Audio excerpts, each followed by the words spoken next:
할렐루야. 우리의 주님이신 하나님의 참평강에 함께 모여 예배하는 우리 모두에게, 또한 흩어져 있는 모든 비례 영광의 권속들 위해 함께 하시기를 축복합니다. 옆에 사람과 인사하겠습니다. 하나님은 당신을 사랑하고 좋아하십니다. 사랑하고 좋아하십니다. 아멘. 여러분, 2024년 수능시험의 최고령자가 몇 살인지 아십니까? 최고령자 83세의 김정자 할머니가 24년 수능시험의 최고령자입니다. 그리고 이분이 여대생이 됐습니다. 숙명여대에 입학하게 되었습니다. 최고령자죠. 83세, 참 대단한 나이인데, 정말 그 대단한 도전, 나이를 잇는 도전에 많은 사람들이 놀래고 또 감명을 받은 일이 있습니다. 그러면 여러분, 우리나라 최고령 산모는 몇 살인지 아십니까? 산모, 아기 낳는 산모 몇 살 정도 될 것 같습니까? 50? 만 57세, 그러니까 58세, 59세까지 되겠죠. 58세, 만 57세. 그 쌍둥이 쌍둥이 출산을 했습니다. 제 주변에서 제가 들은 것 중에 최고는 이전에 있었던 교회의 올케가 49세 초산, 초산으로 나왔다는 것이 제 주변에서는 처음인데, 우리나라 최고는 만 57세라고 합니다. 세계 최고령 아빠 중에 세계 최고령 아빠가 있는데, 이 인도 분이신데 몇 살 정도 될 것 같습니까? 인도 분이신데 70? 아빠가 70, 96살. 인도 96살. 96살인데 이 사람이 최고 기록 보유자예요. 그런데 이 사람이 2년 전에도 최고 기록 보유자예요. 그게 무슨 얘기인지 아세요? 94세 때도 낳고 96세 때도 낳은 거예요. 자기 기록 자기가 깬 거예요. 아들 둘이 생긴 거예요. 세계 최고령 산모, 우리나라는 57세인데 몇 살 정도 될까요? 세계 최고령 74세 74세인데 무려 쌍둥이를 또 출산했습니다. 쌍둥이 74세. 1962년에 결혼했는데 57년 동안 아이가 없었습니다. 그래서 굉장히 고통을 받았습니다. 이분 말로는 뭐냐고 하냐면, 아기가 생기지 않아서 마을에서 손가락질을 당했다라고 말을 했습니다. 그리고 마찬가지로 아프리카의 최고령 산모는 몇 세냐면 70세입니다. 이분도 아프리카에서 최고령, 이 사람도 쌍둥이를 낳는데 이렇게 말했습니다. 2020년 첫 아이를 낳기 전까지 저주받은 여자로서 조롱받아서 마을에서 손가락질 받았다라고 말했습니다. 대단들 하시죠? 여러분 몇 살이십니까? 몇 살이세요? 우리 저기 하면서, 오전에 아동부 하면서 동생 필요해요, 안 필요해요 물어보니까 필요하다는 사람이 있고 안 필요하다는 사람이 있대요. 누군지 하여튼 집에 가서 물어보세요. 하여튼 고연이는 안 필요하대요. 일단은 저는 통과됐어요. 다른 분들은 한번 생각해 보세요. 기적 같은 일이죠. 많은 나이에 공부를 하고 많은 나이에 아이를 낳고, 정말 기적 같은 일입니다. 나이를 거슬러는 분들이죠. 하나님은 오늘 본문에서 우리가 살펴보았던 이런 기적보다 더 큰 기적을 예고하고 계십니다. 바로 사라라고 하는 여인에 대한 예언입니다. 당시 사라는 나이가 90세입니다. 정확히는 89세입니다. 지금도 아이를 못 낳는데, 그 당시에도 아이를 못 낳는다라고 하는 것은 그 전에 살펴보았듯이 마을에서 저주받은 여인들 손가락질 지금도 받는데, 그 당시는 얼마나 손가락질 받고 정말 나쁜 여인이고 못난 여인이고 하나님이 버린 여인이다라고 하는 취급을 받았는지, 아이 못 낳는 서름, 사라가 당했던 서름을 우리는 짐작할 수 있습니다. 89세에 아이를 낳으면 정말 기적 중에 기적입니다. 서두에 최고령 산모들이 있었잖아요. 우리나라 사람들도 있고 뭐 외국 사람들, 아프리카 사람들, 인도 사람들 있었는데, 이 사람들은 다 인공수정으로 낳은 겁니다. 인공수정으로. 그러니까 쌍둥이들이 많죠. 인공수정으로 낳은 사람인데, 그 당시 사라가 임신할 당시에 인공수정이 있었을까요, 없었을까요? 그러니까 앞의 일도 기적이긴 해요. 정말 기적이긴 한데 사라가 89세, 그들보다 나이도 많죠. 89세에 임신한다라고 하는 것은 이거는 사람의 생각으로는 생각할 수 없는 정말 큰 기적이 아닐 수 없습니다. 이 기적의 예언, 하나님이 사라가 네 아내 사라가 너로 말미암아서 아이를 갖게 될 거야 라고 하는 이 하나님의 예언을 들은 사람이 누구냐면 바로 아브라함이었습니다. 아브라함, 사라의 남편 아브라함. 이 말을 사라가 아이를 낳는다는 말, 즉 자신의 아이가 생긴다라고 하는 이 말을 들은 아브라함이 하나님 앞에서 취한 행동이 있습니다. 어떻게 행동을 했냐면 웃었습니다. 웃었어요. 여러분, 어떤 웃음이었을까요? 나도 이제 드디어 아이가 생겼다라고 하는 한박 웃음이었을까요? 아니면 이게 무슨 말인가, 참 말도 안 된다라고 하는 헛웃음이었을까요? 우리 말씀 한번 살펴보겠습니다. 17절 18절 말씀입니다. 시작.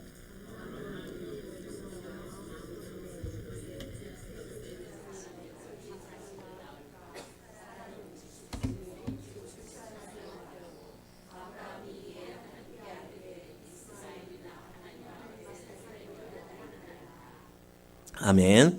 아브라함이 어떤 웃음인 것 같습니까? 헛웃음 한 겁니다. 헛웃음을 넘어서 비웃음까지 생각할 수 있는 웃음입니다. 아브라함이 이렇게 웃는 이유는 두 가지가 있습니다. 두 가지. 첫 번째 이유는 무엇이냐면 상황적으로 말이 안 됩니다. 웃음밖에 나올 수 없는 상황입니다. 상황이 그렇습니다. 나이가 너무 많습니다. 임신을 할 수가 없습니다. 그래서 자신의 몸 상태도 그렇고 사라의 몸 상태도 그렇고 정말로 임신할 수 있는, 아이를 낳을 수 있는 가망성이 없습니다. 그래서 아브라함은 웃는 겁니다.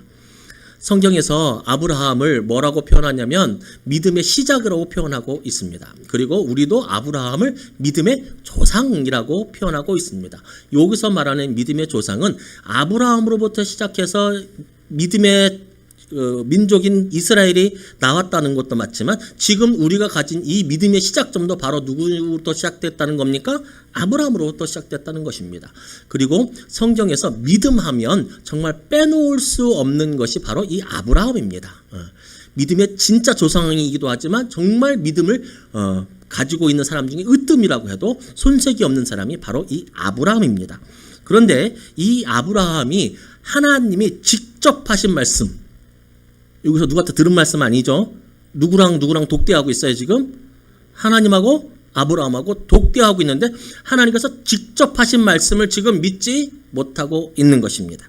그런데 여러분, 아브라함이 믿지 못하는 것 보고서 저 믿음 없는 아브라함이라고 생각하시는 분들도 있고 그렇게 말할 수는 있지만 솔직히 말하면 이해가 됩니까? 안 됩니까? 이해가 됩니까? 안 됩니까? 저는 이해가 되는 것 같은데요. 이해가 돼요. 이해가. 이제 상황적으로 보면 말이 안 되는 거예요. 충분히 아브라함이 이해가 됩니다. 믿음적으로 보고 정말 정답적으로 보면 왜 믿음이 없어라고 하겠지만 상황이 그렇습니다. 내가 그 상황이라면 어땠을까? 정말 이해가 됩니다. 그런데 그렇게 헛웃음을 지었던 아브라함이 그리고 그의 아내 사라가 아들을 낳았습니까? 못 낳았습니까? 결과적으로는 낳았어요. 여러분, 그렇습니다. 믿음은 나를 뛰어넘는 것이 믿음입니다. 나를 뛰어넘는 게 믿음이에요.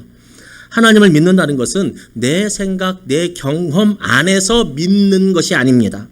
아니, 정확히는 내 생각, 내 상황, 내 경험 안에서 믿는 것은 믿음이 아닙니다.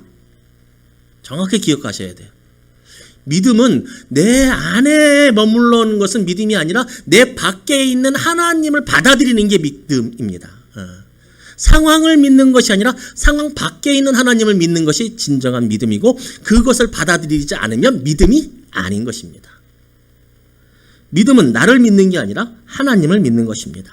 나를 넘어서 전능하신 하나님, 천지를 지으신 하나님의 존재함을 믿고 그리고 그분을 신뢰하면서 따라 살아가는 것, 그분의 말씀을 받아들이는 것. 나는 모르겠지만 하나님께서 말씀하시니 어떻게든 하나님의 뜻이 이루어질게. 나는 그 방법은 모른다. 그러나 하나님이 말씀하시니까 된다. 나를 넘어서는 것, 그것이 바로 믿음입니다. 여러분, 웃음이 나와도 참아야 됩니다. 웃음이 나와도 참았어야 됐어요. 어이가 없더라도 깊이 진지하게 생각했어야 합니다. 왜냐고요? 하나님이 말씀하셨고 하나님이 약속하셨기 때문에 그렇습니다. 우리가 아브라함 자리에 있다고 하면 느닷없이 하나님께서 그렇게 말씀하신다면 우리도 웃을 수 있습니다. 인간이거든요. 순간 딱 그런 마음이 들 수 있어요. 당장 딱 다가오면 이게 말이 되나? 아이고야 이럴 수 있어요. 그렇지만 우리는 그때 믿음을 발동시켜야 됩니다.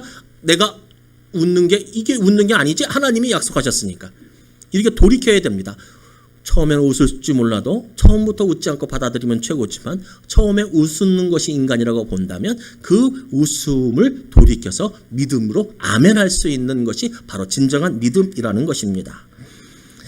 내가 볼 땐 말이 안 돼도 하나님이 말씀하시니까, 내가 볼 땐 상황이 어려워도 약속하시는 분이 하나님이시니까 웃음을 거두는 것입니다. 하나님은 아브라함에게 두 가지 큰 약속을 해 주셨습니다. 바로 그것은 그들이 살 땅과 그들의 자녀가 번성한다는 것입니다. 그런데 그 둘 중에 무엇 하나 이루어지기가 쉽지 않습니다. 어렵습니다. 그러나 여러분, 우리는 결과를 알고 있습니다. 이루어졌습니까? 안 이루어졌습니까? 그들의 살 땅이 있었습니까? 없었습니까? 있었습니다. 생겼습니다. 없었지만 생겼습니다. 이루어졌습니다. 그들의 자녀들이 번성한 민족이 되었습니까? 안 되었습니까? 되었습니다. 하나님이 말씀하시니까 그들에게 희망도 그들에게 가능성도 보이지 않았던 그들의 삶이 하나님의 약속대로 다 이루어지게 되었습니다. 하나님은 아브라함에게 약속하셨던 것처럼 우리에게도 약속하시는 것들이 너무 많습니다. 하나님이 우리에게 약속하는 게 너무 많아요. 꿈에서 약속하고 마음으로 약속하는 그것들은 있어요. 그렇지만 그것들은 불명확해요. 명확하게 성경을 통해서 말씀을 통해서 하나님이 우리에게 약속하시는 것들이 너무 많아요. 너무 많은데 몇 가지만 나열하면 이렇습니다. 하나님이 나를 지키신다. 두려워하지 말아라. 전도해라. 끝까지 달려가면 하늘의 상급이 있다. 심어라. 거둔다. 하늘의 상급이 있으니 낙심하지 말고 달려갈 길을 끝까지 달려가라. 세상이 너를 이기지 못한다. 이 땅에도 하나님의 나라가 있어. 너희 하나님 나라를 맛보게 될 것이다. 그렇지만 예수 그리스도를 믿는 모든 자들은 하나님께서 이 땅에 오시든지 우리가 죽어서 가든지 하나님 나라에서 천국에서 의와 평강을 누리게 될 것이다. 보라, 내가 세상 끝날까지 너희와 항상 함께 하겠다. 여러분, 이것이 하나님의 약속입니다. 이것이 하나님의 약속이에요. 아브라함에게 주셨던 약속하고 이 약속하고 다를 게 무엇이 있습니까? 직접 말씀하시지 않으셨다고요? 아니요. 오히려 이 하나님의 말씀은 이렇게 기록되어서 우리의 추억 속으로 남아있는 것이 아니라 늘 우리 앞에 펼쳐져 있으니 더 대단한 하나님 말씀이라고 생각할 수도 있습니다. 중요한 것은 이것을 내가 믿느냐 아니면 웃어서 넘기느냐입니다. 웃어서 넘기느냐 믿느냐. 하나님은 지금 우리에게 말할 수 없는 약속과 믿어야 할 것들을 가르쳐 주십니다. 중요한 것은 믿는 것입니다. 내 생각하고 달라도, 내 경험하고 달라도, 내 돌아온 뒤에 삶하고 보면 것과 달라도 하나님이 말씀하셨으니까 믿는 겁니다. 아브라함 뒤의 경험, 아브라함의 삶을 돌아보십시오. 99세까지도 안 졌는데 100세에 준다는 게 말이 됩니까? 야, 그때까지도 안 졌는데? 근데 주셨습니다. 우리는 하나님이 우리에게 약속해 주셨던 거 믿어야 합니다. 그걸 믿는 게 복과 은혜입니다. 아브라함이 웃었던 두 번째 이유. 첫 번째는 상황이 그리고 경험이 말이 안 돼서. 두 번째 이유는 무엇이냐면 바로 지금도 좋으니까입니다. 지금도 좋으니까. 지금도 괜찮은데 뭐. 이것입니다. 하나님이 아브라함에게 아들을 낳겠다고 하셨는데 사실 아브라함에게는 아들이 한 명 있었습니다. 그의 아들은 바로 사라에게서 나온 아들이 아니라 사라의 몸종 여인에게서 나온 이스마엘이라고 하는 사람이 아브라함의 아들이었습니다. 아브라함은 자기의 후손이 누구였는지 알았냐면 이스마엘인 줄 알았습니다. 그때 이스마엘 나이가 13살입니다. 13살. 좀 크죠? 아까 치현이 보셨죠? 치현이 몇 살이에요?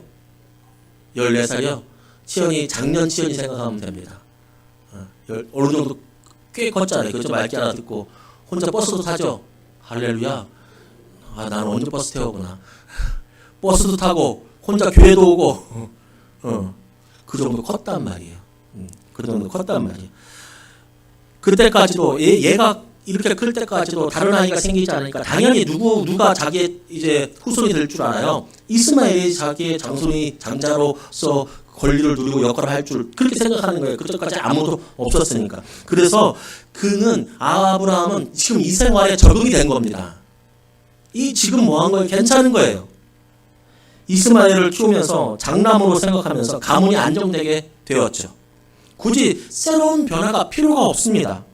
오히려 새로운 변화를 맞이하면 여기서 변화는 무엇입니까? 새로운 아들이 생기면 이스마엘하고 새로운 아이들하고 갈등이 생길까요? 안 생길까요?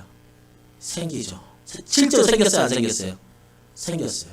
그러니까 아브라함 입장에서는 어떤 거예요? 굳이 그럴 필요 없지. 얘도 내 아들인데. 그래서 하나님이 아들을 준다고 해도 뭐 그렇게까지 지금도 좋은데요. 뭐 시큰둥한 거예요. 지금도 있다는 거예요. 그게 감동이 없는 것입니다. 그런데 여러분 이것이 얼마나 어리석은 생각입니까? 얼마나 어리석은 생각이에요. 나중에 아브라함이 아들을 얻어요. 사례가 동네방네 다니면서 웃고 다녀요. 아브라함은요. 얼마나 기뻐했어요. 얼마나 그를 정말 자기의 100세에 낳은 아이를 얼마나 품에 품고 얼마나 기뻐하고 그를 얼마나 위하면서 살았어요. 그 기쁨이 얼마나 커요. 얼마나 좋아했어요. 그런데 지금의 아브라함은 안 줘도 된다고 말하고 있습니다. 지금 아브라함은 헛웃음을 지으면서 말합니다. 이스마엘이나 잘 키워달라고. 만약 하나님이 아브라함이 말한 기도대로 이스마엘이나 잘 키워주세요 라고 하는 기도를 하나님이 들어주셨다면 아브라함의 삶이 어땠을까요? 더 큰 기쁨을 맛보지 못한 것이죠. 아브라함은 사라와의 아들을 얻는 기쁨, 무엇보다 그렇게 큰 기쁨, 그 자녀의 기쁨, 그리고 가문의 큰 역사를 맛보지 못했을 것입니다. 이스마엘이나 잘 키워달라고 했던 그 기도를 하나님께서 들어주셨다면 하나님께서 그의 기도를 거절하신 것이 다행입니다. 거절한 게 은혜예요. 왜냐하면 아브라함은 알아요, 몰라요? 몰라요. 앞으로 1년 뒤에 아이가 생기면 자기가 얼마나 기쁘고 자기 민족이 얼마나 큰 민족을 이룰지 그는 아직 몰라요. 그래서 지금이 좋다. 나는 괜찮다. 저희 어머니가 전도를 한번 했다고 합니다. 전도를 했다고 하는데 전도를 하니까 그분이 뭐라고 말하셨냐면 나는 교회 안 다녀도 돼요. 우리 아들 그때 의사인가 변호사인가 하여튼 의사라고 합시다. 우리 아들 의사고 둘째 아들도 잘 나가고 또 걔들이 그렇게 효자야. 그러니까 나는 교회 안 다녀도 돼. 여러분 이거 맞는 말일 수도 있어요. 세상의 입장에서 바라보면. 그렇죠? 나는 지금도 괜찮아. 뭐 부족한 게 있어야지 교회를 다녀서 하나님께 빌지. 뭐 부족한 게 있어야 하나님께 나가지. 하물며 뭐라도 조금 내 팔이라도 아파야 기도할 거리가 있어다가 난 지금 건강하고 가정도 행복하고 애들도 거기다 효자고 공부도 잘하고 직장도 좋아. 내가 바랄 게 뭐가 있어. 나는 지금도 괜찮아. 그런데 하나만 알고 둘은 모르는 말입니다. 먼저 앞으로 어떤 일이 생길지 모릅니다. 두 번째, 그렇게 살다가 이 땅에서 복을 누리고 살다가 가면 하나님께서는 분명히 천국과 심판에, 지옥의 심판에 그를 심판대에 세우실 것입니다. 그거는 모르는 거예요. 이 땅이 전부인 줄로 아는 거예요. 그래서 지금도 괜찮아 라고 하면서 사는 거예요. 지금도 괜찮아. 아이고 이 정도면 됐지. 괜찮은 게 아닌데. 나중에 있는데. 아브라함하고 똑같은 거예요. 지금도 괜찮아. 더 큰 축복을 하나님께서 주신다는데 아니요. 괜찮아 이렇게 하는 거예요. 내가 볼 때는 그게 아니거든. 여러분 지금 믿는 우리도 그렇습니다. 지금 어떤 분들은 어려움 당하시는 분들이 있을 겁니다. 경제적으로, 물질적으로, 건강으로 환경적으로 어려움 당한 분들도 있을 겁니다. 그런데 어떤 분들은 이 정도면 됐지, 괜찮지, 이렇게 살아가는 분들도 계실 수 있습니다. 그래서 변화가 싫고 신앙생활 더 열심히 안 해도 이 정도만 해도 이렇게 됐는데 이렇게 살아가면 되지 라고 생각할 수 있습니다. 이 정도면 충분하다고. 그렇지만 하나만 알고 둘은 모르는 소리입니다. 이후에 어떻게 될지 모르고 또 얼마나 큰 축복과 우리가 누릴 은혜가 우리에게 예비되었는지를 모르는 겁니다. 더 나아가서 하나님 나라에서의 구원의 기쁨과 상급이 있음을 잊어버리고 지금처럼 살면 되지라고 하는 것입니다. 더 큰 것들이 있는데도, 더 아름다운 것들이 있는데도 지금으로 괜찮다. 여러분, 그렇지 않습니다. 신앙은 나아가는 것입니다. 신앙은 머물러 있는 것이 아닙니다. 성장하는 것이고 신앙은 성숙하는 것입니다. 머물러 있는 것이 아닙니다. 아브라함 보십시오. 지금은 이렇게 하나님 앞에서 헛웃음을 했지만, 그러면서 이스마엘이나 잘 켜달라고 다른 아들 필요 없다고 그렇게 웃었지만 나중에 그 헛웃음이 어떤 웃음으로 변했습니까? 한박 웃음으로 변했습니다. 그거를 아브라함 생각지도 못했습니다. 그러니 여러분, 신앙생활 잘하시기 바랍니다. 지금 괜찮다고요? 아니요. 그 앞에 있을 신앙생활, 하나님을 섬기면서 받을 그 앞에 있을 축복을 우리가 모르기 때문에 이 정도로 하는 거지, 그 축복을 있는 걸 확실히 믿으면 달려가게끔 되어 있습니다. 아브라함 달려가잖아요. 그런데 하나님을 믿고 따르고 달려가는 것, 그것은 쉽지 않습니다. 고통이 있습니다. 아브라함이 하나님께 아들을 주시겠다는 약속을 받고 오늘 본문까지 24년이 걸렸습니다. 24년. 쉽지 않은 세월입니다. 얼마나 힘들었겠습니까? 그래서 그것을 기다리다 못해서 몸종에게서도 아들을 낳지 않았습니까? 하나님은 좀 일찍 좀 주시지, 왜 24년 동안 안 주시다가 왜 25년째 100세 되는 때 주시냐고 이렇게 생각할 수 있습니다. 그런데 기억하시기 바랍니다. 믿음 안에는 인내가 들어있습니다. 믿음은 인내가 필요한 것입니다. 왜 필요할까요? 왜 인내가 필요할까요? 하나님께서 내 생각대로 주지 않기 때문에 그렇습니다. 하나님께서 내 생각대로 주지 않아요. 그래서 하나님의 약속을 믿고 인내하는 게 필요합니다. 주신다고 하셨으니 반드시 주십니다. 그러나 하나님이 주실 때를 기다릴 수 있는 인내가 반드시 필요합니다. 요게 우리를 힘들게 합니다. 그런데 거기서 이 인내하지 못해서 믿음의 길에서 곁길로 가면 모든 것이 망하게 됩니다. 왜 하나님이 우리에게 우리의 생각대로 주시지 않을까? 가장 좋은 것이라고 할지라도, 가장 좋은 것이라도 때와 시간이 맞지 않으면 가장 나쁘고 위험하게 되는 것들이 많습니다. 정말 좋은 거예요. 그런데 이것이 때와 장소, 시간이 맞지 않으면 가장 위험한 것이 될 수 있다고요. 어떤 아이가 자라서 훌륭한 외과 의사가 되었습니다. 외과 의사는 칼을 잘 써야 됩니다. 그렇죠? 그런데 이 아이가 다 자라기 전에 어렸을 때 칼 달라고 하면 그 칼을 아이에게 줄 부모가 없습니다. 왜냐하면 그것 때문에 손이라도 다치고, 외과 의사는 굉장히 정교하잖아요. 이것을 제대로 못하면 그의 꿈을 방해하는 것이 됩니다. 외과 의사가 되었을 때 칼을 주는 것입니다. 칼을 다스릴 줄 알 때 칼을 잡는 것입니다. 훌륭한 요리사가 어렸을 때 칼 달라고, 너는 요리사를 키워야 되니까 어렸을 때 한 3살 때부터 너는 칼을 갖고 놀아라 주는 부모가 있습니까? 없습니까? 없습니다. 아직 칼 잡을 때가 아닌 것입니다. 돈은 어떻습니까? 어렸을 때부터 하나밖에 없는 귀한 내 자식이라고 우리 집에 돈도 있고 힘도 있고 능력도 있으니까 하고 싶은 거 다 해주고 오냐 해주고 돈 막 다 쏟아붓고, 그렇게 하다가 애 망친 경우 봤습니까? 못 봤습니까? 한둘입니까? 좋은 것도 때에 맞지 않으면 위험한 것이 됩니다. 바로 그것 때문에 하나님께서는 우리에게 좋은 것을 우리 마음에 정한 때에 주지 않을 때가 많다는 것입니다. 때가 있습니다. 하나님의 때가 있습니다. 아브라함의 때는 바로 이 때였습니다. 100세 때가 하나님의 때였고 99세 때가 하나님의 때였습니다. 젊었을 때 요만큼의 가능성이라도 있었을 때 하나님은 아브라함에게 자녀를 주지 않았습니다. 그때는 아브라함이 아들을 얻을 때가 아니었습니다. 모든 가능성이 없어지고 남자는 99세, 여자는 89세, 또 1년 있다가 낳을 거니까 100세, 90세, 그때가 아브라함에게 하나님이 아들을 줄 때였다는 것입니다. 그때가 아브라함에게 가장 복된 때였다는 겁니다.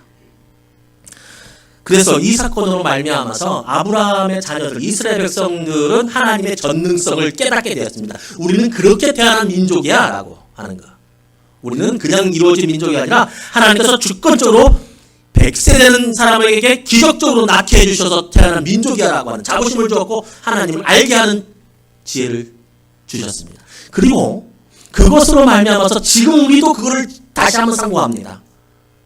아브라함도 우리도 이스라엘 백성도 다 하나님의 때를 마치니까 복이 되고 은혜가 되는 것입니다.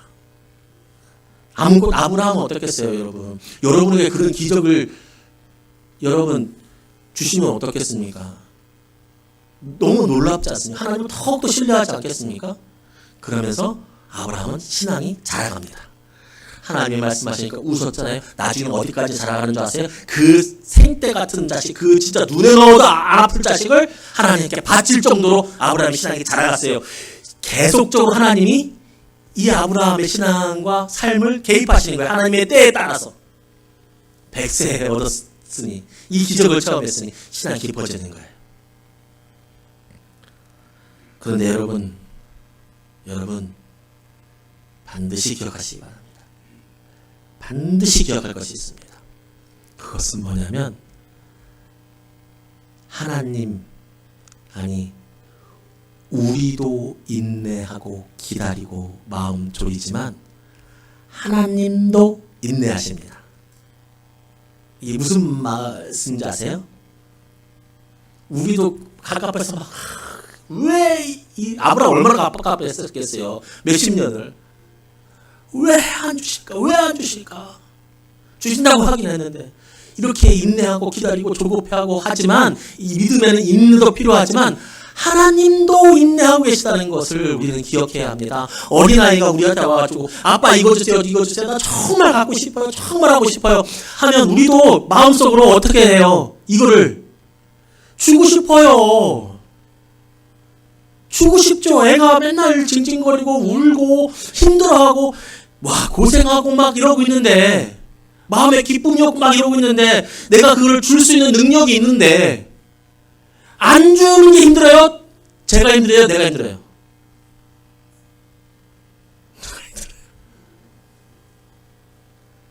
하나님도 뭐하고 계시다? 인내하고 계시다. 하나님도 네가 받을 만큼 이렇게 장성하기를 기다리고 계신다라고 하는 사실을 하나님의 인내를 바라보면서 여러분도 인내하시기 바랍니다. 믿음의 때가 있고 앞에서 나열한 하나님께서 말씀으로 약속하신 그 말씀이 있습니다. 그 말씀 붙잡고 우리도 인내하기를 바랍니다. 그런데 인내하면서 아브라함은 그냥 인내했던 게 아닙니다. 아브라함이 오늘 아들을 낳을 것이다 라고 하는 그 말씀을 들었습니다. 그 말씀을 들었는데 그 말씀을 듣고 아들이 태어나기까지 몇 년이 있어야 됩니까? 몇 년이에요? 이 말씀 보니까 몇 년에 난대요? 언제 난대요? 내년에 난대요. 그러니까 몇 년 남은 거예요? 1년 남은 거예요. 1년 남은 기간 동안 아브라함이 어떻게 지내는 줄 아세요? 그 시작이 오늘 말씀처럼 무엇을 행하라고 해요? 할례를 행하라고 해요. 할례를 행한 다음에 이 말씀 다음에 아브라함이 또 1년을 인내해야 되는데 아브라함의 인내는 무엇으로부터 시작되고 이루어지냐면 바로 순종으로부터 인내를 시작합니다. 그렇죠? 인내는 그냥 가만히 앉아서 견디는 게 아니에요. 믿음의 기다림은, 믿음의 축복은 그냥 가만히 앉아서 기다리는 게 아니라고요. 뭐 하는 거예요? 하나님이 할례하라고 했으니까 여러분 그 당시 할례하는 게 그게 쉬운 일은 아니잖아요. 자기 자신부터 쉬운 일이 아니잖아요. 아브라함 자신부터 얼마나 아프겠어요. 근데 아브라함은 그거를 해요. 철저하게 해요. 온 가족들에게 해요. 자식들에게도 할례를 해요. 그러면서 순종으로 그 인내를 시작하고 순종으로 채워가기 시작합니다. 여러분, 하나님이 여러분을 도우시고 여러분이 약속한 그 약속 믿으시기 바랍니다. 여러분 상황을 보고서 나를 보고서 믿는 것이 아니라 그것 밖에 계신 하나님을 믿고 그 하나님을 믿은 다음에 우리는 무엇이 필요하냐면 인내로 그 믿음을 기다려야 합니다. 그때를 기다려야 되는데 그 인내를 기다리면서 우리는 무엇 해야 합니까? 순종해야 합니다. 이것이 우리의 인생의 여정입니다. 그러다가 때가 되면 하나님께서 하나씩 주시고 그것 받고 감사하고 또 믿음을 가지고 인내하고 인내 속에 순종하고 또 다시 하나님의 때가 되시면 또 하나 주시고 그런데 그 인내는 열매가 되고 그 인내는 하나님께서 주시는 상급이 되는 것입니다. 믿음 안에 인내, 인내 안에 순종. 이 말씀 기억하시면서 믿음의 여정에 힘을 내시는 우리 모두 되기를 주님의 이름으로 축복합니다. 아멘.